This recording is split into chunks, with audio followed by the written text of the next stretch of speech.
2027 সাল থেকে প্রথম শ্রেণী থেকে নবম শ্রেণী পর্যন্ত ভর্তি প্রক্রিয়ায় এখন থেকে আর লটারি হবে না। ইতিমধ্যে আপনারা অনেকেই নিউজটা জেনে গিয়েছেন। খুবই স্বস্তিদায়ক একটা নিউজ, কিন্তু এই স্বস্তির মধ্যে আমার কিছুটা ভয় হচ্ছে। ভয়ের কারণটা আজকে আপনাদের সাথে শেয়ার করব। আশা করি আপনারা আপনাদের মতামত আমার সাথে জানাবেন। লটারির মাধ্যমে ভর্তি প্রক্রিয়া সত্যি খুবই অগ্রহণযোগ্য একটা প্রক্রিয়া। অনেকেই আছেন যারা চূড়ান্ত লেভেলের মেধাবী, কিন্তু লটারির কারণে তারা তাদের পছন্দ মতো প্রতিষ্ঠানে ভর্তি হওয়ার সুযোগ পায় না। এটি কোনো সিস্টেম হতে পারে না। আমি হয়তোবা অন্য কারো চেয়ে একটু বেশি মেধাবী, আমি হয়তোবা ভালো প্রতিষ্ঠান রিজার্ভ করি, কিন্তু লটারির মতো একটা জিনিস যেটাকে জুয়া খেলার সাথে তুলনা করা হয়, সেটি কিভাবে আমার প্রতিষ্ঠান নির্ধারণ করতে পারে? কিন্তু এর মধ্যে আর একটা শঙ্কার বিষয় আছে। বাংলাদেশে ভর্তি প্রক্রিয়ায় সবচেয়ে বেশি অংশগ্রহণ হয় প্রথম শ্রেণী থেকে দ্বিতীয় শ্রেণীতে বা প্রথম শ্রেণীতে ভর্তির ক্ষেত্রে। এখন আমার ভয়ের জায়গাটা এখানেই।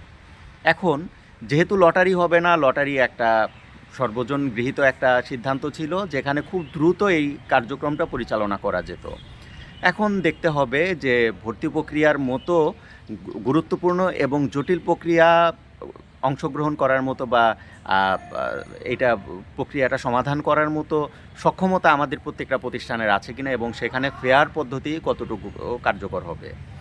যদি ফেয়ার পদ্ধতির মাধ্যমে এই ভর্তি প্রক্রিয়াটা সংগঠন করা যায়, তাহলে সেটি হতে পারে খুবই দুর্দান্ত এবং যুগান্তকারী পদক্ষেপ। এখন আমাদের দেখার বিষয় এটাই, আশা করি অর্থ মন্ত্রণালয় তারা এই দিকে একটু নজর রাখবে, যেন এই ভর্তি প্রক্রিয়াটা যথেষ্ট ফেয়ারনেসের মাধ্যমে সমাধান করা সম্ভব হয়। তা না হলে দেখা যাবে যে অতীতে যেমন ভর্তি লটারির মাধ্যমে হতো, তখন মানুষ তাও ভাগ্যের উপরে ছেড়ে দিত। এখন দেখা যাবে সুপারিশের উপরে ছেড়ে দিতে হবে। যেহেতু ভর্তি পরীক্ষা হবে বা ভর্তি পরীক্ষার মতো কিছু একটা হবে, সেখানে মানুষ সুপারিশের মতো কিছু একটার চিন্তাভাবনা করবে যে না, ঠিক আছে, ভর্তি পরীক্ষা হলো, আমি খাতাতে কোনোভাবে আমি সেখানে কাটাছেঁড়া করলাম, করে আমি বেশি মার্কস নিলাম। বা যদি সেটা যেহেতু বিশাল সংখ্যক স্টুডেন্টের ভর্তি পরীক্ষা হবে, সেখানে হয়তো বা এতটা মনিটরিংয়ের সিস্টেমও হয়তো বা নাও থাকতে পারে।